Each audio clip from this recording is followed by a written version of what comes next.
So guys, while I got the camera, I just thought I'd give you a little insight to where it all began. I've lived here my whole life, pretty much, until I was about 25 before I decided to move out. 24, 25, can't remember. Always had this big backyard. Didn't always have the shed. So the shed's there now. Got a lot of stuff in there at the moment, but that's the way it goes. I used to have a cubby house at the back here. That was quite cool. Always had this, it's fallen apart now. I don't know why we still have it, but I think it's just here to give it a bit of character, because you can't exactly ride it. It's the poor wooden seats have all fallen off. This one's just hanging by a thread over here. There was another one here just to swing by itself. That's come off as well. Going up, Dad's just made the lawns looking fantastic. We got a lot of fruit and stuff out the back. Just want to give a little bit of background to where it all began, because I don't know if a lot of you know, but I actually moved overseas to become a professional dart player. Are you sure about that? Since then, like I haven't been playing darts anymore. I've still got a dartboard in my room in Berlin, but this is where it all started. I was back here. The dartboard used to be on that post right there. There's all this shit here now, but because there's a lot of stuff, but I used to be out here for hours just practicing, playing darts and getting my game up to scratch. And because of the wind, I actually got Mum and Dad put these in to try and block the wind. But then wind used to come this way. So then I went downstairs. But before we go and give you the tour downstairs, this is behind me was just where my room is. And I used to live in this little room. I used to have a little Nintendo just sitting in the corner there. I used to I remember when I got my first Nintendo. Yeah, Nintendo, and I used to play for hours and hours. Dad said it would be good for my hand-eye coordination, which it was. But once my sister moved out, I went from this room to the other room, because this was a little bit too small for me to live in for the rest of my life, especially going through my teenage years. So this is the kitchen, and I used to live in here. You know, this is my room. You know, this is where I still got a lot of memories here. You see, that's the photo that got taken for me when I was first in the paper for darts. There I am at high school. That was my graduation photo. I've got a few photos down here that got professionally done. Well, this one, no, I just took that when I was away with Scotty and a few other friends. And this one was that was when I was about 24, I believe. And yeah, I got some professional photos done when I was at the beach. Yeah, what else is there? This is my class of 2004. This is all the other people that I used to go to school with. And any other memories I can sort of put on here. There's my little nephew. He's not so little anymore, he's 18. Little Michael. He's a good kid, and I'm going to try and find him later. He's a bit lost down the bay, so I'm going to go down there later. You're going to see a lot more stuff. So we'll head back downstairs, and I've got like some more stuff to show you, because as I was talking about the darts, that was the big ambition. I always wanted to be a good dart player, and this is where I moved the dartboard from there. The dartboard was sitting here, where the bookcase is.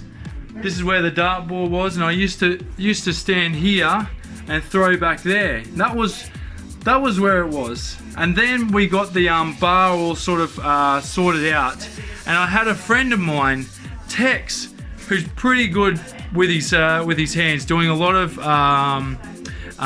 building, a lot of carpentry.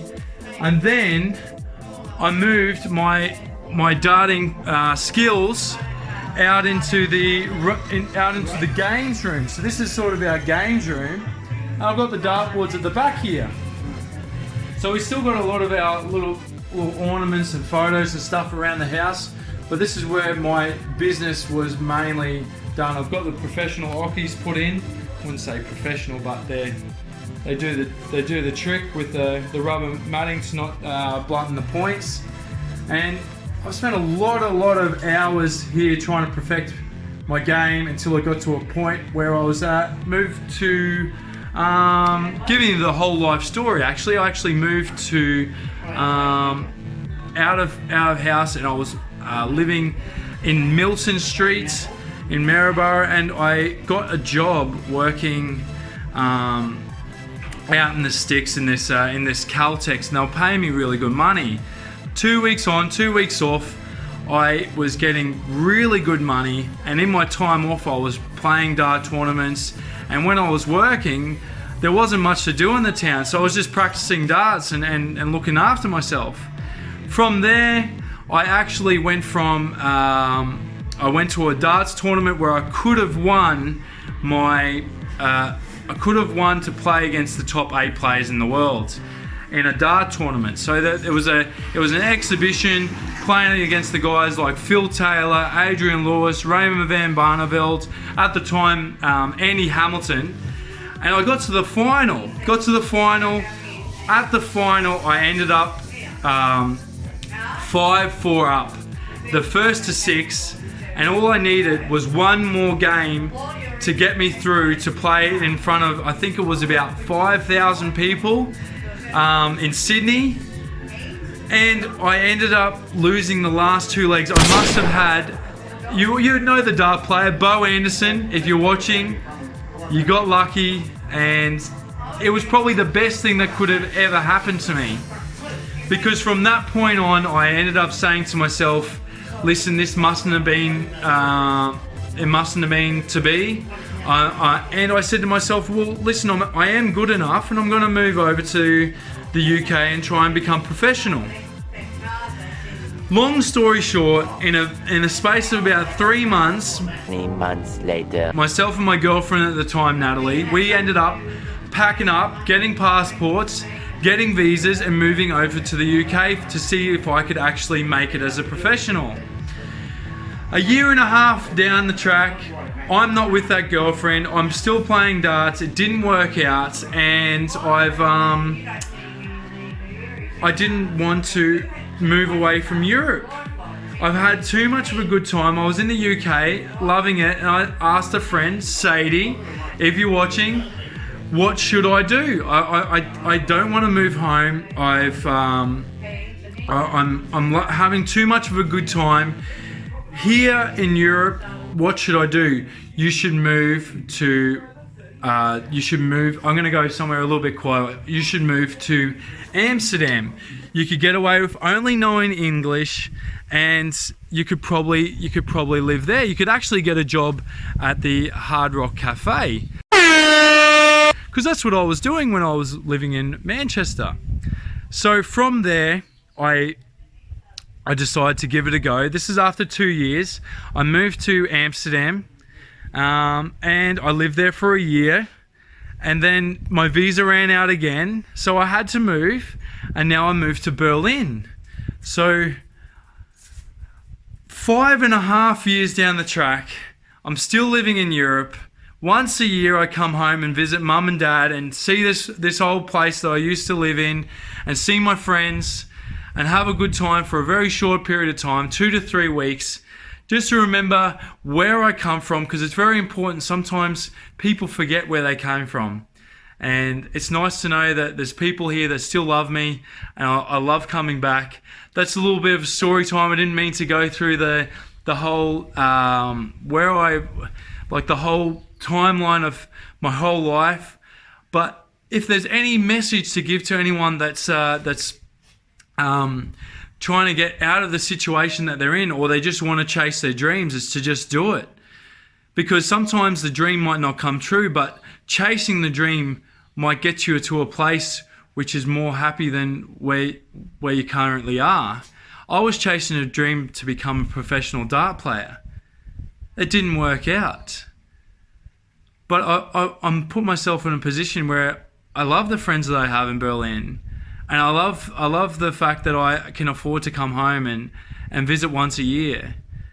And I love the fact that I live in such a cool city like Berlin. And and if you asked me 5.5 years ago what I'd be doing with my life, I would never in a million years say I'd be living in Germany, learning a new language, working in Hard Rock Cafe. Just it's crazy where life can take you when you chase your dreams. So guys, there's a little bit of a message in this this little story time of where I've come from, and I hope you appreciate that. It's the little things that you do which find yourself in a spot where you never ever believed where you could possibly get to. So I think that's quite important. So guys, if you can take anything from this, then I think it's really cool that you never know where you're going to be in the future. Like, you can have an idea of where you're going, but where you end up could be even better. But the point is that you need to take a chance. You need to take a chance on life. I took a chance on a new job, moving from the RSL and going to work in a Caltex for more money, but less responsibility, but more hours, working 90 hours a week, but having 2 weeks off to go to do something new and exciting. To saying to yourself, I'm going to move to the UK and just go for it. Life's too short. When you see an opportunity, go for it. I mean, what do you got to lose? Guys, this is Benny G. Listen, I've really enjoyed doing this little story time video. I've gone a little bit deep. So yeah, I started off just showing you where I come from, and I have a little message. So chase your dreams. I'm going to be going back to Europe very soon. If this is the first time you've seen my YouTube channel, then subscribe down below. This is Benny G from Aussie Abroad. See you next time. See you later. Bye.